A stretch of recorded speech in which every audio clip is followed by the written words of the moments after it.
Guten Abend und herzlich willkommen beim Bookfest Digital, bei dem Kanal, wo wir uns heute in der Hauptsache um die USA kümmern, um den United Kingdom und um das Gastland der diesjährigen Buchmesse, um Kanada. Good evening, everybody. Welcome. We'll be concerned with the United States, new books from the United States, from Canada and the UK. But we won't forget the Europeans, of course.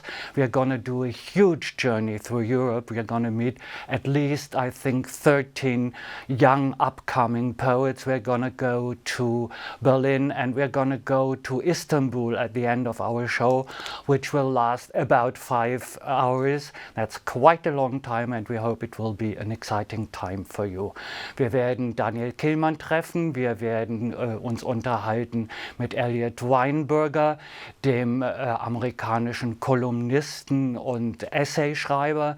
Wir sprechen mit Edward Snowden, wir treffen Matthew Haig aus Großbritannien, wir treffen William Boyd und wir gehen zum guten Schluss nach Istanbul, wo wir Ihnen in der letzten Stunde ein Artprojekt vorstellen werden.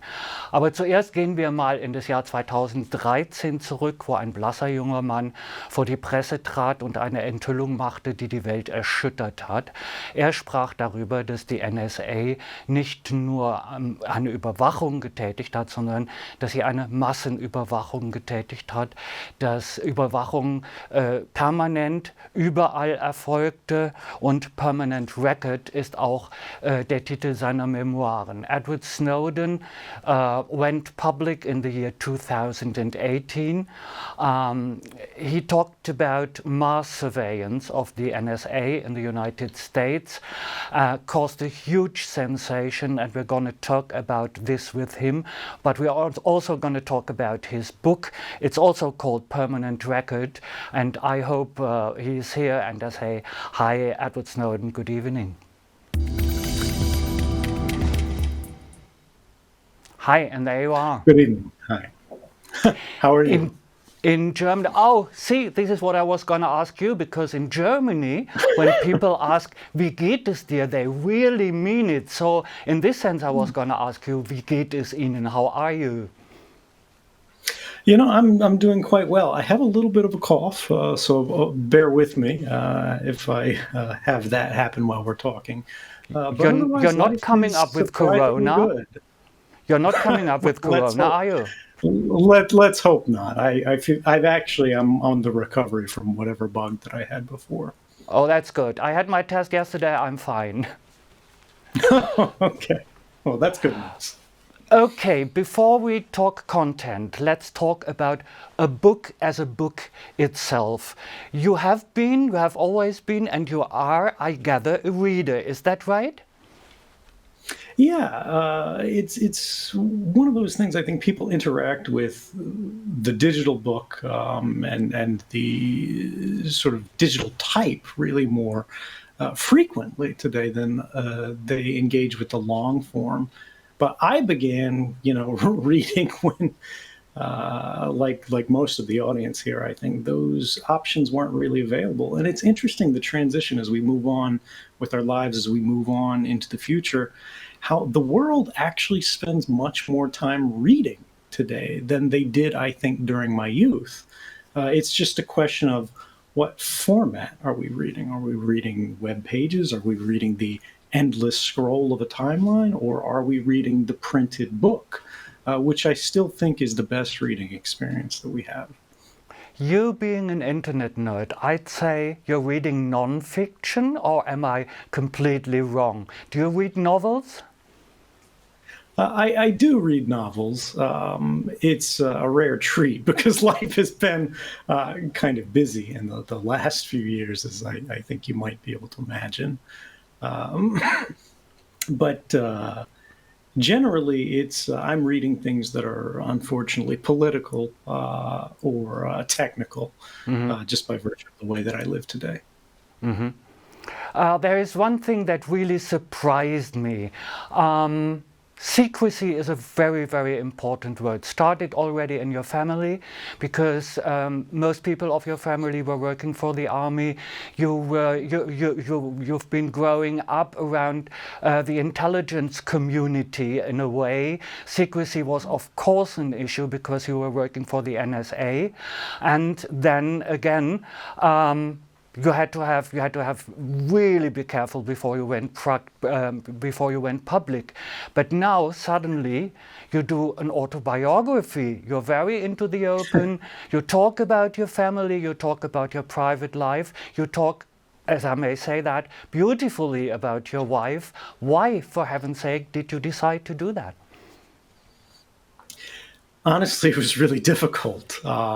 This was not a book that I set out and intended to write. Actually, it came about as a sort of product of the process of talking about beginning to write and beginning to be an author. And when I approached publishers, talking about the sort of projects I had in mind, they were all like, wait a second, there's a different book that we want to see, and that's the book about you. And I talked to my friends and confidants, had long arguments, some debates, and they felt like, I came forward in 2013, and I agreed with them. So many people had misapprehensions or misunderstandings of everything that had happened in the last many years. And the only way that you can sort of draw all of these threads together and create a coherent, shared picture of what has happened, not just with me, but with the world and the change in technology and the progression of that, is in a book. And so what I tried to do when I wrote Permanent Record was not to write solely about me, although, of course, that's a necessary evil in any work of sort of autobiography. But it was really to tell how my life came to be and my life changed in a time, in a moment, and how technology and society changed at the same time. So really, it's sort of a dual history. It's the history of myself as an individual, but also of this technical moment that we've all lived through, our connection to the internet, how it has changed, and unfortunately, in many ways, how it has changed us. One last question before we get a taste of the book and hear you read a little bit. Sometimes I have to admit I really forgot I was not reading a novel, because it is a page turner. You are kind of a gifted storyteller, and I thought you might be the perfect person to write a spy novel. Do you ever think about that? I have thought about it. See, one of the things yeah. that's I'm not sure it would be a spy novel, but I have thought about fiction. It's really, right now, I'm more thinking about the future. What does that look like? And how do we examine the society that we have today in a way that's more comfortable for people? If you start talking today in terms of social criticism, political analysis, everybody gets their shields up. But if we move it into the fictional setting, I think people can speak and think more plainly. We can feel and express all of the things that are above us. And so I've thought about that a lot, actually. Fortunately, I have a lot of years ahead of me, so maybe we'll see more in the future in a fictional format. This sounds very much like you're interested in social comment. Well, it's more than that. I think social commentary is really an expression of how do we understand ourselves and how do we understand the world that we're connected to. How do we say what we feel, what we truly feel, but people can't understand in something as brief as a conversation, the kind of things that we can't express in an interview, no matter how eloquent we are. But if we show a picture of our heart, as it were, what we see in our mind,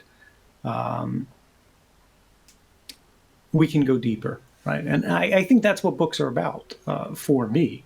And I've just been thinking, how do you get people to think about things that are so abstract and difficult for a lot of people, things like privacy, things like technology, things like surveillance, in a way that is more enjoyable, more relatable, more connectable. And this, the permanent record was my first foray into doing that. As you said, I tried very hard to make it more readable than some sort of intimidating book with 4,000 footnotes in it, where that's wonderfully academic, but doesn't have that human element to it. I'm a writer myself, so would you agree that the thoughts you are talking about, they need a long form? They can't really be done in snippets and little things. They need a long form. They need a long telling, and of course you have to be entertaining, because we're living in modern times, and why not be entertaining if you have to tell a story, right? And you're an American, you understand a lot about entertainment. Yeah. One of the challenges of the world today, and actually gets into the issues of surveillance, and one of the core subjects of permanent record, is this sense of observation. We are constantly having records created about us, but about everything. The whole world is being witnessed. Not only by people and documented by people holding up their smartphones, and of course, all of these companies and services and enterprises and just private institutions that are trying to exploit, influence, and manipulate and control all of us. But to do so, first, they want to know us as well as possible, as intimately as possible. And all of this is happening at the same time. But the thing is, this sense of witness, where all of this is happening, the question is, who does it? Right now, machines are doing this. The compilation is happening. But if you go online, if you turn on the news, if you read a newspaper, or if you buy a book about contemporary events, everything happens so fast. It feels like everything is happening everywhere all of the time. We are drowning in information. And what we have this is to say, we have no shortage of information. What we do have is a shortage of attention. There are, 6-7 billion eyes on the planet. And the war that's being fought today is over where they are directed. And the most powerful force in the world is the ability to direct attention in our moment, in our age. And I think that is where something very special, almost sacred, happens with the book. There is an unspoken contract, a trust that is created between the author and the reader, where they will give us a significant amount of time to really sort of sit down with them personally, directly, and just share everything that we have with them. And the reader sort of sits there, and they get to critique. This is something that can't really happen in the context of most media that happens today, whether we're talking Twitter and general web interactions, or whether we're talking about the nightly news, because the pace is so rapid. No one has a moment to take a breath. No one has a moment to look and cross-reference. And I think this is really what's changed. I'm absolutely with you, but this kind of attention people need, this kind of being calm in themselves, you can't force it on them. How can people get that, for heaven's sake? I don't know. Do you have any idea? Well, I think it's voluntary, and I think this is what makes the reading class, the literary class, really special amongst the tribes, I think, that we have in the modern day world. Is these are people who are willing to spend more time with something to get it right. So many people in the world today are focused on the experience where they touch 10,000 things, but they don't go deep into any of them. And I think there's a more introspective moment that happens when you voluntarily approach a subject. It can be about anything, any kind of book, or craft or trade. It doesn't even have to be a book, but to truly commit yourself to something. And that's what the book still has, that really no website does. Even the longest websites, they are serial in nature. You know, they're bite-sized, they're chunked. A book is a finished work that has, I think, largely a structure in mind that's put together from the beginning. And so it has a narrative that is whole in a way that we don't get elsewhere. And that, I think, is why people still come to books and why I think they always will. There's a lot of people who are now absolutely willing to listen to you. You'll be the reader. Would you read a little part of your book for us, please? Sure. So this is from Permanent Record. It's, you know, a slightly younger version of myself. Yeah. But I'll just go from the preface because we don't have much time. The reason that you're reading this book is that I did a dangerous thing for a man in my position. I decided to tell the truth. I collected internal intelligence community documents that gave evidence of the US government's law breaking, and I turned them over to journalists who vetted and published them to a scandalized world. This book is about what led up to that decision, the moral and ethical principles that informed it, and how they came to be, which means that it's also about my life. What makes a life? More than what we say, more even than what we do. A life is also what we love and what we believe in. For me, what I love and believe in the most is connection, human connection, and the technologies by which that is achieved. Those technologies include books, of course, but for my generation, connection has largely meant the internet. Now, before you recoil, knowing well the toxic madness that infests that hive in our time, understand that for me, when I came to know it, the internet was a very different thing. It was a friend and a parent.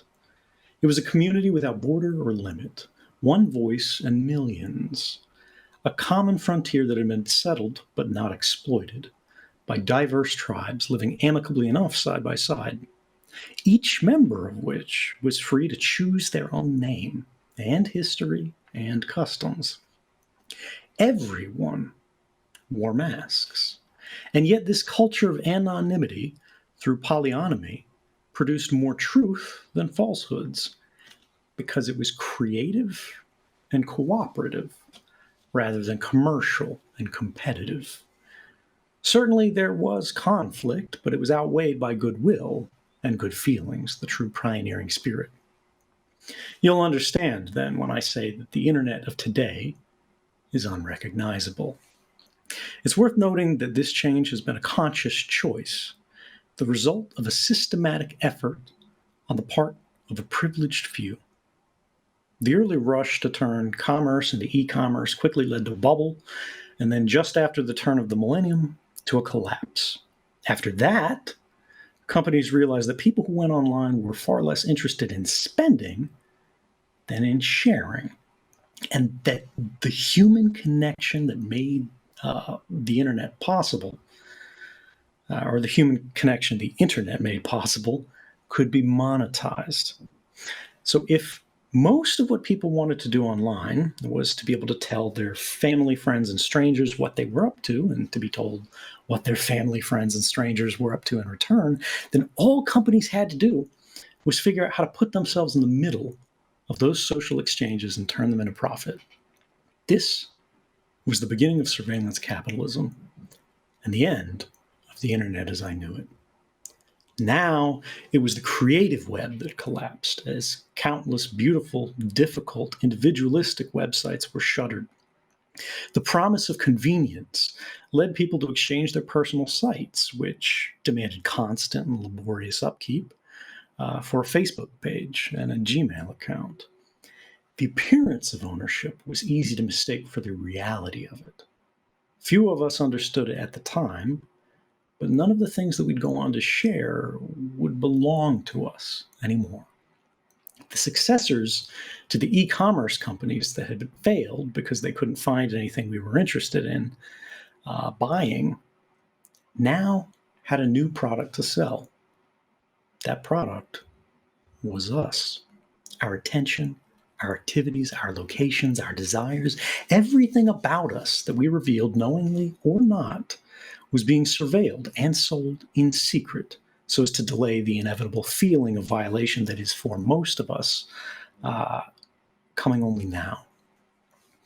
And this surveillance would go on to be actively encouraged and even funded by an army of governments greedy for the vast volume of intelligence they would gain. Aside from logins and financial transactions, hardly any online communications were encrypted in the early 20aughts, which meant that in many cases, governments didn't even need to bother approaching the companies in order to know what their customers were doing. They could spy on the world without telling a soul. That's Thank from you the very preface. Okay, thank you very much. We got a lot of reactions from our viewers here. Many users are saying hi, saying glad to see you. They admire you doing for the work you are doing. And I have a few questions for you, if you don't mind. Please. Question number one, you have sacrificed a lot to stand up for the freedom of the web, while most, oops, there we are, while most of our techniques, see, I'm a writer. It's While tricky most to of us handle are all these using, different formats. yeah, okay, I'll start again. You have sacrificed a lot to stand up for the freedom of the web, while most of us are using the web maybe too careless. How do you deal with this? I think we have to understand that when people engage with the internet and they are violated by it, that's not a failing of the victim. That is a condemnation of those who are doing the victimizing. Technologists as a class have a responsibility to protect ordinary people, or as we call them, users, right? This distinction between the language of ordinary people and technologists, they call them the founders, the creators, all of these things, or just the engineers who are working at Facebook or Google or whatever. This idea of users using these services, they think of them as consumers, all of these other things. They're bound by these terms of service agreements that create the illusion of consent. They say, well, you clicked OK, so we can do whatever you wanted.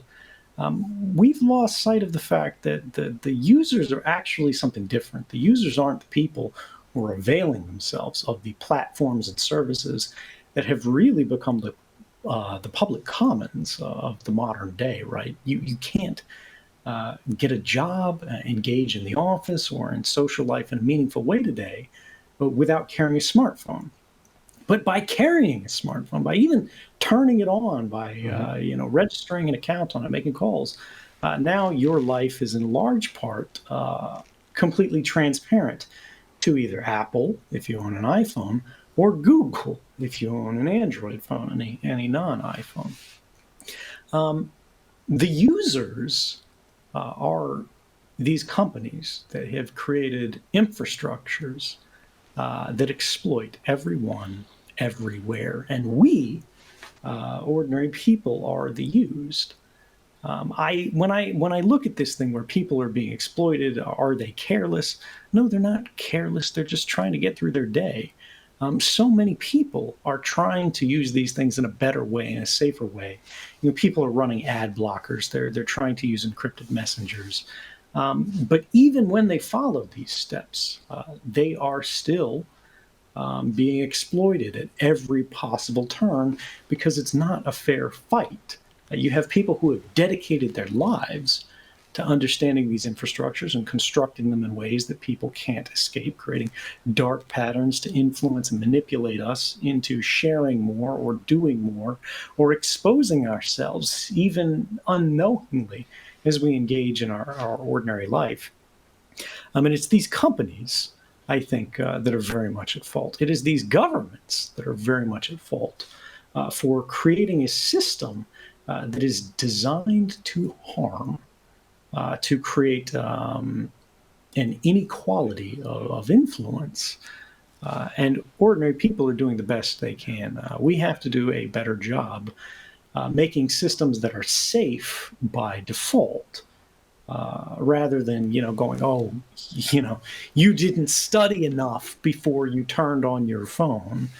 I don't think that's fair to expect people who already have a job, who already have a specialization, have a family to take care of, and all of these things, to be able to fight on equal terms of technical knowledge and counter surveillance against the richest companies in the world and the most powerful governments in history.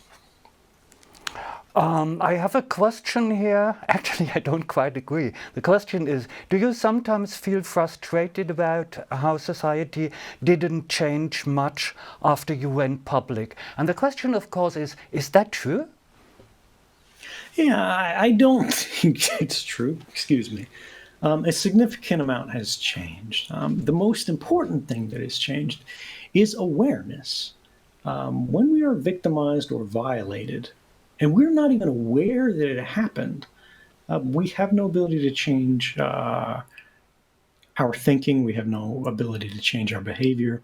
And people are making better choices. Even these companies that have been up to so much wrongdoing the last decade have improved their activities. The majority of the internet's communications now are encrypted, where this was not the case before I came forward. And the U.S. Director of National Intelligence, a man by the name of James Clapper, who condemned me for many things he's not a fan, said, and this was meant as a criticism, that me coming forward had pulled forward the adoption of strong encryption by more than 7 years.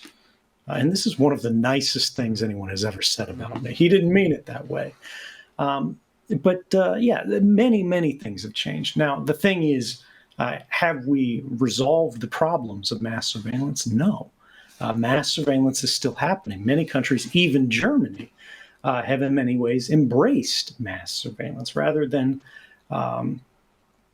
chastening these agencies who have been violating the law, our rights, our standards, our expectations. They have simply retroactively approved and legislated things that were done before. They were simply done in secret. And instead of making the agencies comply with the law, now they've made the law comply with the agencies. And this gets back to a larger question, which is how much control does the public truly have over the actions of these great institutions today, whether they are private companies or whether they are our own governments. And this is where we get to with that person. As you say, you disagree, I disagree. It's not that nothing has changed. And one of the other things that I constantly hear is, people don't care about privacy. They're doing this stuff online. Kids are posting on Instagram or whatever. And this is not correct. People do care. They are trying to share selectively. Everybody knows what it's like to have a picture of you taken if you're a young person at a party that you weren't supposed to be at because you were sick or you called out from work or something like that. Minor things. If it didn't happen to you, it happened to a friend. You've seen it. Everyone knows the impact that these systems have. And they all want to change them. They all want to be in control of their own lives, in control of their own stories, in control of their own image. It's not that they want nothing known about them, but they want to share with people as they come to trust them, as they come to know them. What people feel is that they don't have the power to change the system as we have today. It's not that nothing is changing. It's that this is a long struggle rather than a short battle. One last question. It's the easiest of them all. The question goes like this. How do you see technology in 10 years? Could you try a short answer? Sure, sorry, and I apologize for that. No, that's fine. I could listen to you. Reasons. I could listen to you for hours, but our time is running. That's it. Sure. This is one of the reasons that I enjoy books, is it's hard for me to speak in short form, just like it's hard for me to write in short form. It's enjoyable. Don't worry, please. Yeah, so look, the problem of mass surveillance is going to continue to get worse until we change some of the fundamental principles of our systems of law. Right now in Europe, where we actually have some of the leading efforts to change some of the worst of the abuses, we see things like the GDPR, right, the General Data Protection Regulation. But we don't have a data protection problem. We have a data collection problem. And so long as it is understood to be legal that companies can create records about people, and companies own these records rather than the people who they are about owning these records, these problems will continue to compound and spread. And this is likely to continue for the next, let's say 10 years. But eventually the consequences of this understanding of the law will become clear, right? The issue that we have today is all of these companies are trying to create frictionless systems, as they call it. They are front-loading the joy of engaging with these platforms and services that they create, and they are backloading the consequences. Those consequences will become clear soon.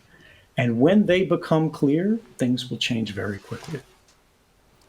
Edward Snowden, thank you very much for talking to us. One last little question. Is there still no Taco Bell in Russia?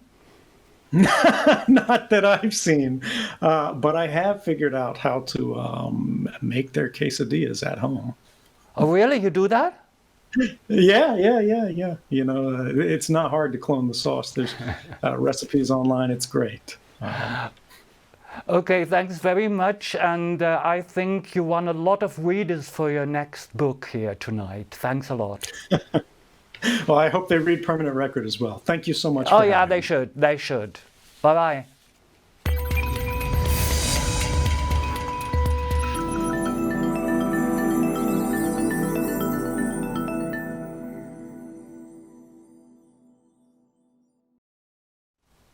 AKHTAR ist der Sohn pakistanischer Einwanderer. Pardon, ich habe mir schon den Husten von Edward Snowden hier rübergeholt, wie es aussieht. Er wurde in Milwaukee geboren, ist eine seltene Mehrfachbegabung, denn er ist Dramatiker und er ist Schauspieler. Gibt es ziemlich selten. Ich habe überlegt, wer das sonst noch drauf hat. Sam Shepard war natürlich ein berühmter, Tracy Letts heutzutage und Franz Xaver Krötz. Das sind die drei, die mir eingefallen sind. Ein Stück von ihm haben Sie bestimmt schon gesehen. Geächtet wurde bei uns von Theater heute zum Stück des Jahres gewählt, gewann den Nestroy-Preis. Er hat für ihn sicherlich sehr viel wichtiger den Pulitzer gewonnen mit diesem Stück. I'm talking about AKHTAR. He is one of the most famous playwrights, American playwrights. He won the Pulitzer Prize, but he does not only do plays, he also does novels. And in Germany, his Homeland Elegies is out with the apt title Homeland Elegien.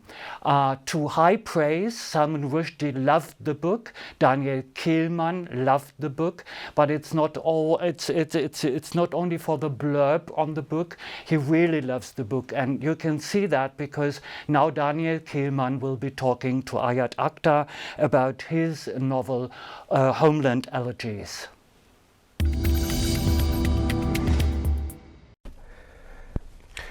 So this is the new book by AKHTAR. the most important playwright, American playwright of his generation. And ELIOT got the Pulitzer Prize and many other awards for his play Disgraced, which was also performed a lot in Europe. But even though ELIOT is so far, and that's going to change, mostly known as a playwright, he has written already one remarkable novel about growing up as an American of Pakistani background between different religions and cultures called American Dervish. And this new novel, Homeland Elegies, is a wilder, crazier, more daring continuation of that exploration. It's about a man called AKHTAR who has a loving but complicated relationship with his father, who writes plays, becomes very rich, and eventually has to deal with the decline of his father and of his country and of the traps and pitfalls of success in today's America. Talking about our time together in New York and when we saw each other frequently, when we were still able to do that before the world ended, I actually remember the time when you were working on this book. And I would like to start out by asking you about that. We had lunch at a Pakistani restaurant close to Columbus Circle, and you were deep in your work, and I found it, well, to be frank, I was a bit envious. You were in a kind of trance. This book was keeping you occupied, and it's something I've rarely seen with fellow writers on such an intense level. It was keeping you occupied, on a very deep level of your mind and soul.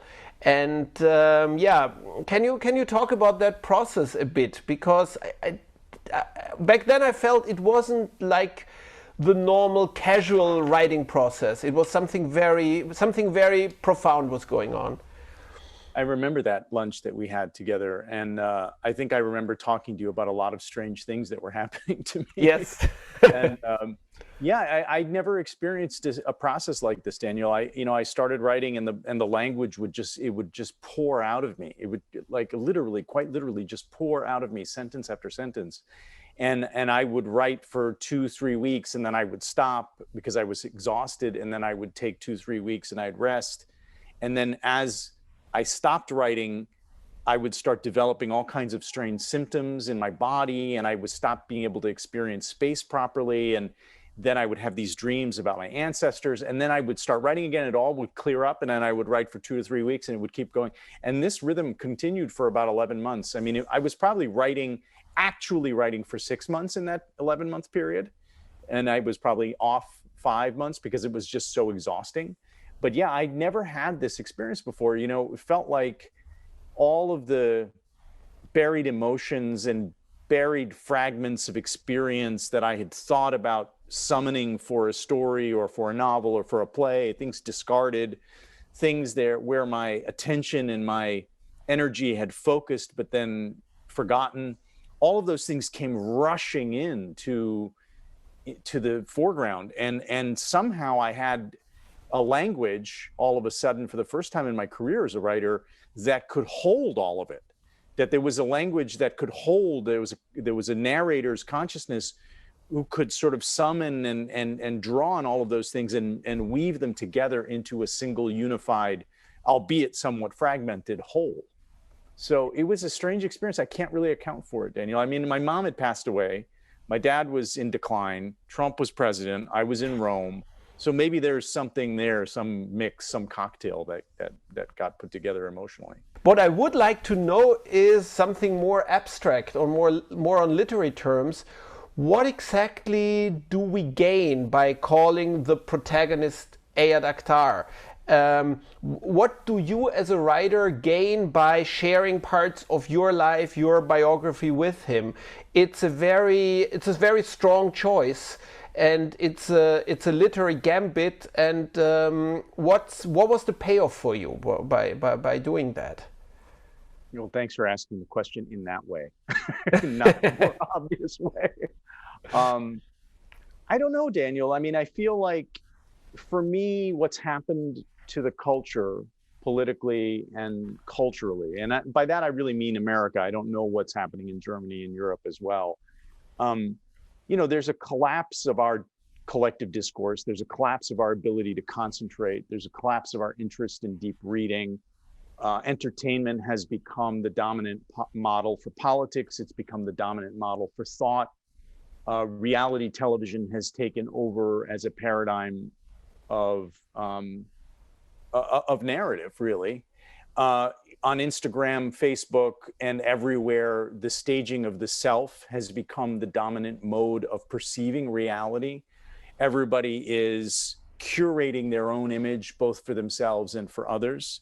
Everywhere we look, people wonder where their story is headed, why people are not listening to what they have to say. We're in this era of the rise of the individual, but not just as a concept, also as a narrative mode.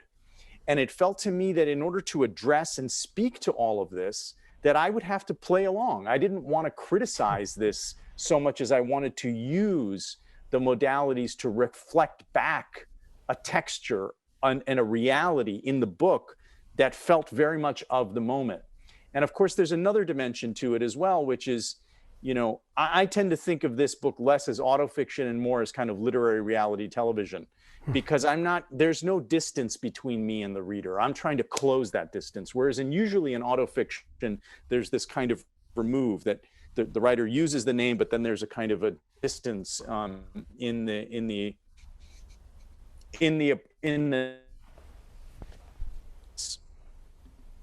but I think I wanted to write a book that was going to close fact and fiction at a time, agree on what the facts are, and increasingly where the dominant metric for reality is whether it's a good story, not whether it's true.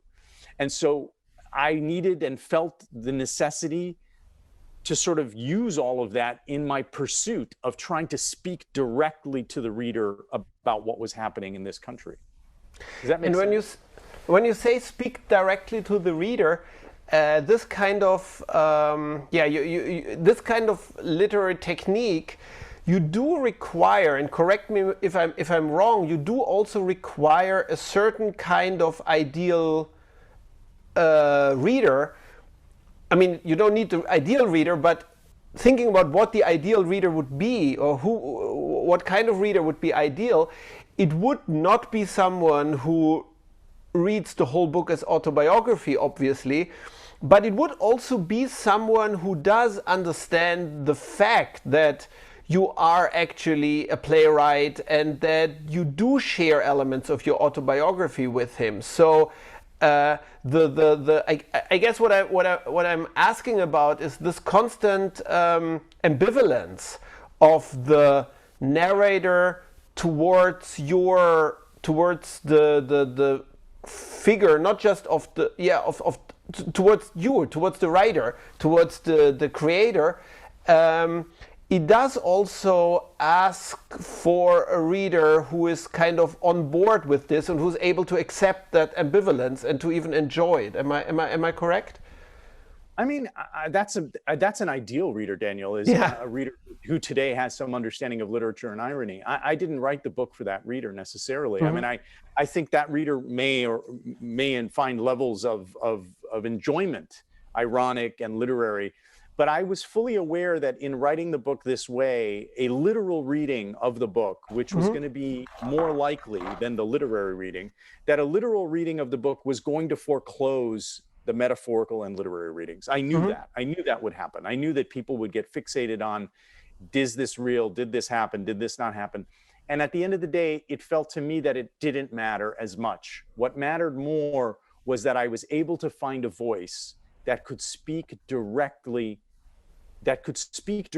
not in a kind of distanced way, about the changes that this country has undergone. To be able to draw on essay and memoir and fiction and philosophy and history and memory, all of those things, I wanted them to coexist.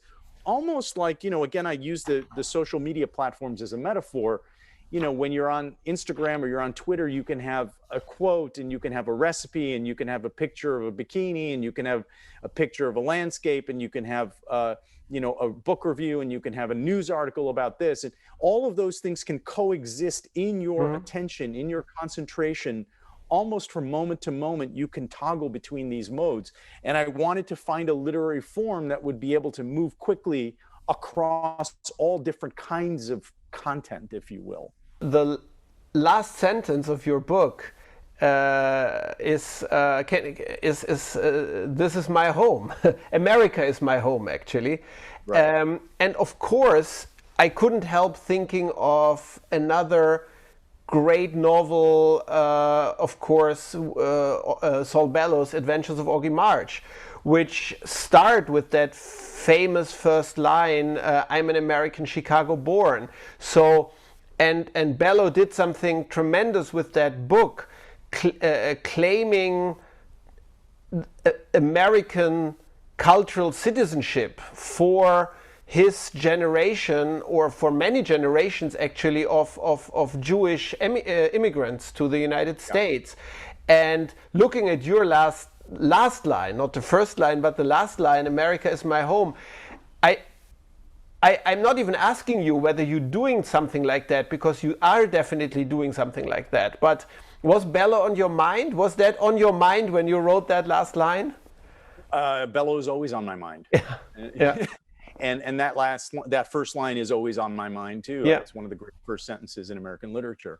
I think that Bellow was also on my mind formally. Ravelstein is a book that hugely impacted the writing of this book. The kind of coalescence of memoir, character study, social history, philosophy, and vivid detail was a kind of template for this book. I mean, it's interesting. The line right before the last line of the book is, he gets asked a question at a Q&A at a university.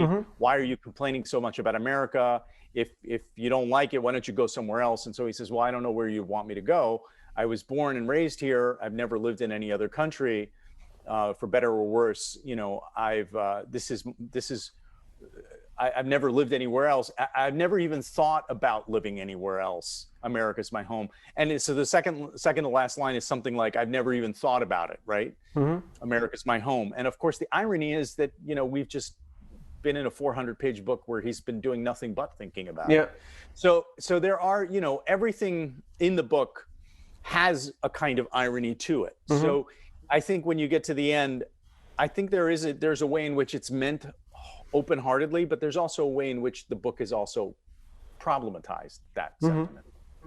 And of course, a very important element of the book has to do with some of the most chilling parts of it, which are about what it was like to be a Muslim, an American Muslim, on 9/11 and in the months and the years after 9/11. And could you maybe talk a bit about how you address not just anti-Muslim sentiment, but also the complicated sentiment of an American Muslim towards that day and towards 9/11? Because that is a very important, I mean, for everyone who knows Disgrace, they know it's a very important part of that play, and it is also a very important part of that novel, obviously. 9/11, as you know, is such a pivotal event in recent American history, obviously, and I think that one of the paradoxes, just a few days ago, I was doing an interview. Actually, on the same day, I got the same question twice doing interviews, which was, so in reading this book, I guess, are you trying to say it's been hard for Muslims after 9/11? And to which my response was, this was 19 years ago. This happened 19 years ago, and you're still asking me this question? It's hard to fathom how ignorant Americans are about the causes of 9/11, the way in which American foreign policy contributed to an international atmosphere that created the fundaments for that response, and how our inability to understand our participation in that history had led us to not being able to deal with the wound, and then out of vengeance going around the world and destroying the world order. If we see a world order today in which criminals have risen to power, in which the basic fundaments of the 20th century norms have been decimated, a good part of that has to do with the United States response to 9/11. Mm-hmm. And we're still, in this country, 19 years later, we're still ignorant about all of it. Mm-hmm. And so the paradox of being Muslim in a way is not only just that we've become seen as those who brought this misfortune, on America, this evil on America, but we're also the only ones who seem to have any understanding of how America actually had something to do with it too. So we are both victims and seen as both victims and perpetrators. Of course, yes. I'll go into the easy way to answer your question. Yes, it was hard. It's always been hard since 9/11. People didn't know who we were before 9/11. After 9/11, they knew who we were as far as they were concerned, and it was nothing good. Norbert Elias, the great German sociologist, has a wonderful quote that is in this book. Actually, a character quotes him, says that the dominant majority derives its we image from a minority of its best and fashions a they image of the despised outsiders from the minority of its worst. Mm. And that's why 19 hijackers could become representative of an entire religion and culture, right? And so there you are. But what's interesting to me is that there are so many things I did not write about for 19 years. I didn't actually write about 9/11 the day of, mm-hmm. until this book. The center mm-hmm. of the book is this 3,000 word exploration of what happened on that day for the narrator. Mm-hmm. Right? And I withheld so much of that accumulated information and digested experience. And finally, it came out, and it was spontaneous. I had not planned on writing that sequence. Yeah, it's very, very strong. I would say it's unforgettable. I think if future readers in 100 years will try to read something great great literature on 9/11, then they will not find much which is on the level of what you achieved there. It's definitely, I learned from Vargas Llosa, I learned that term, the crater of a book, which is where where a book is hot in a way has the core of its hot energy in a way. That's the crater, and that's definitely one of the craters of I think it is the crater. I mean, I think there's that sequence. There's a very short sequence in which the narrator is standing before the building, and the building is still burning, and he says, in that moment I think I understood for the first time why the Hawaiians thought volcanoes were gods. Yeah. Right. And that's the heat at the core of the book, is that kind of almost supernal force of this tragedy or this kind of wound in the American psyche. I would really love to know is, again, something rather technical, but how does prose writing compare for you to writing for the stage? I mean, hearing you talk about this book, it sounds as if you found prose writing so powerful and fulfilling that you might not go back to writing for the stage. I would, of course, not like to hear that, because I love your plays, and I think that's not something not a decision you should make. But I think you should do both things, because there are really not many writers who can do both. But how do you feel about that? About prose and plays? I love them both, and I will definitely write more plays. But I think the demands of a play are very different, because you have to tell the whole story in dialogue, and that's a formal demand that is really, really very rigorous. You can't get away with. There's so many things you can't get away with that you can get away with in a novel. Mm-hmm. You can get information out in so many different ways in a novel in a way that you just can't in a play. I mean, it's to sort of dig deeper into the craft side of what you just asked me, it feels to me, I mean, it's going to sound a little pretentious, and I don't mean it to, and I always am a little hesitant when I talk about Shakespeare, but whatever, it is the truth. I read a lot of Shakespeare. And I think that in a way, the book was the result of so many years of deep reading Shakespeare that I finally sort of internalized certain dynamics around opposition within sentence structure, and the way in which moving from an assertion to its negation inside a single sequence creates all kinds of space, right? And that's something that he does in Iambic Pentameter brilliantly. He does it in dialogue. He's doing it in plays. I learned it in such a way that I was able to maybe draw on some of that in prose.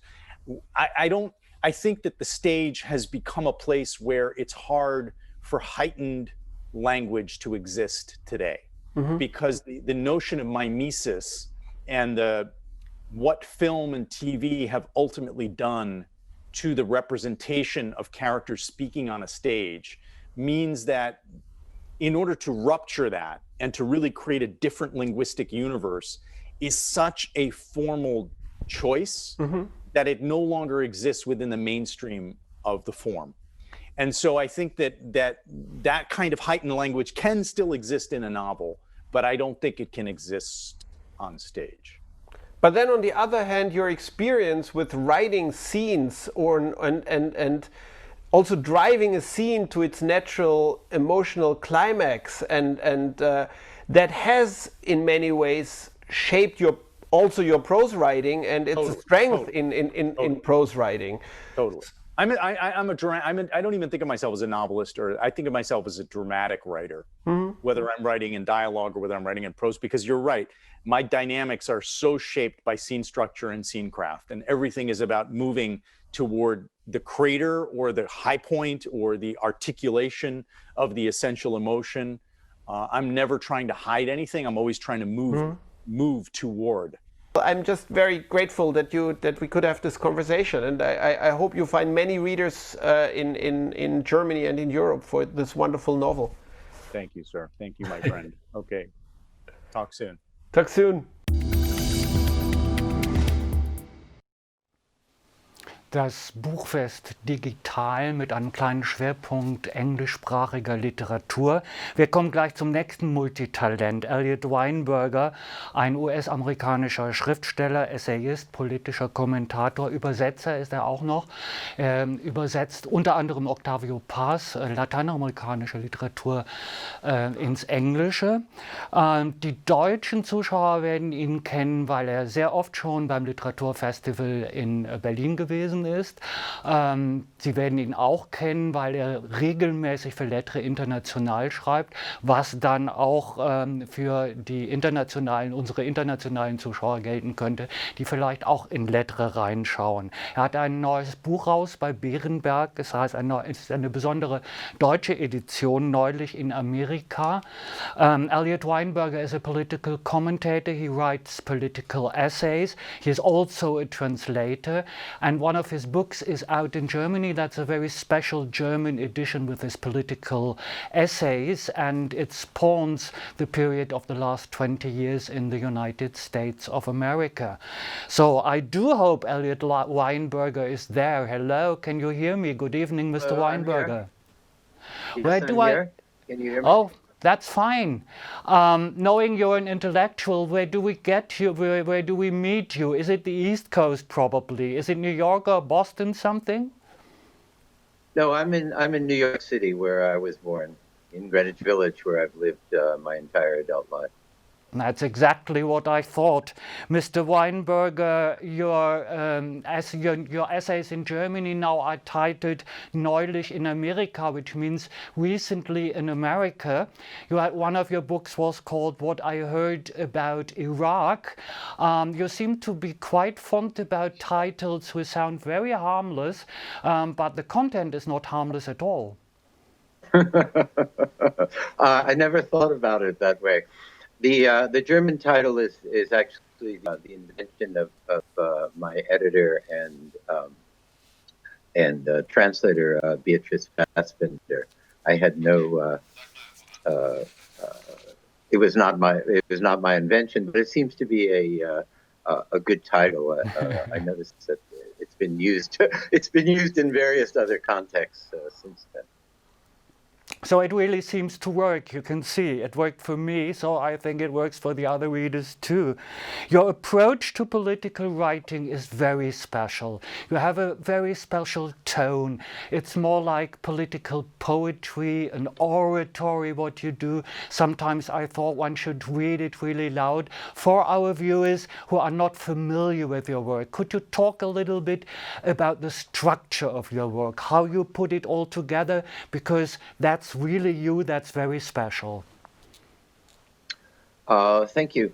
No, it's a kind of documentary prose poetry, I think, in that I've tried to assemble a lot of telling details and put them together in a way that that also has a sort of musical coherence to it. Also, so I try to construct this political commentary, but in the way that that one writes a poem, in that sense. I do not. I mean the commentary is more implicit than explicit, so that I'm not writing my opinions the way pundits do, but I'm expressing obviously expressing certain opinions through a kind of collage of absolutely verifiable factual information. You don't comment on what you find about all those snippets from newspapers and interviews and so on, but the way you put it together, of course, is interpretation, isn't it? Well, yes, of course, yes. Obviously, what I'm selecting is building up a certain kind of case. Yeah. Yeah. In the first part of your book, you describe the least qualified person as to be the President of the United States, a rich bad boy who is stupid, doesn't read documents, is totally uninterested in complicated state affairs, and then, surprise, surprise, you're not talking about Donald Trump, you're talking about George W. Bush. Yes, well, I mean, we've been on a downward spiral since Ronald Reagan as far as Republican presidents go, and we thought Reagan was bad until we got to Bush Jr. We thought Bush Jr. was a disaster until we got to Trump. Trump, of course, is in a category all of his own in terms of to say he's the least qualified is a tremendous understatement. Not only the least qualified, but someone who's basically has had no interest in being president all of these years. His main interest has been in promoting the Trump brand, in making money. He's the first president who's actually making money while he's president. Most presidents tend to make money afterwards, writing books and giving speeches and so forth. And it's kind of curious how little Trump has done as president, besides tweeting and watching Fox News. He's mainly, besides making money, he's mainly trying to prove that he's not a loser. Loser being the worst word in Trump's vocabulary. Even though he's been a loser most of his life, he's an unsuccessful real estate developer. There were many Trump enterprises. All the Trump enterprises failed. Trump Airways, Trump Steaks, Trump Vodka, Trump University. And he only really became a success as a businessman when he played a successful businessman on television in his television series. He made a lot of money doing that, and then managed to squander it all on unsuccessful real estate developments. The third thing that is the hallmark of his presidency is really his pathological loathing of Obama, and he's attempted fairly successfully to to undo everything that Obama did as president, even to the extent of having Melania rip up Michelle Obama's vegetable garden, as well as demanding that when she wouldn't move into the White House, that all the toilets that the Obamas used be removed. When he had his TV show, at the time when Obama was still president, he used to hire an actor to impersonate Obama in a kind of private, this was not televised, in a kind of private fantasy game. He would hire an actor to impersonate Obama and sit on the other side of his desk, and Trump would tell him that he's fired, the way he tells people that they're fired on his TV show. Mr. Weinberger, I'm really sorry for my last question, but I'm going to be killed if I don't ask you. Who's going to be the next president of the United States of America? Well, obviously, I'm just a guy who reads the newspapers. I'm not a psychic. But clearly, Trump is way behind in the polls. We have 2 weeks to go. 2 weeks is an eternity in Trump America. I think there'll be more surprises. According to QAnon, the great conspiracy theorist, John F. Kennedy Jr. faked his own death and is still alive today. October 17th, he will reveal himself at a Trump rally in Dallas. He's been a huge Trump supporter all along. And not only that, but it will be announced that John F. Kennedy Jr. will replace Mike Pence on the ticket. So I think we're in for all sorts of surprises. I think, there's a serious question about Trump's health, how he miraculously recovered from COVID in a couple of days. We have no idea what's going on with his health, and I'm sure that there will be huge surprises in the next 2 weeks, because this is what's been happening every day in Trump America, and all of us are in a continual state of vertigo as we read the news, which is coming in at an alarming rate. I'm very fond of surprises, and I simply hope it will be a good surprise. Thank you very much, and goodbye to New York, and we miss you all, guys. Bye-bye. We miss you too. Bye. Bye.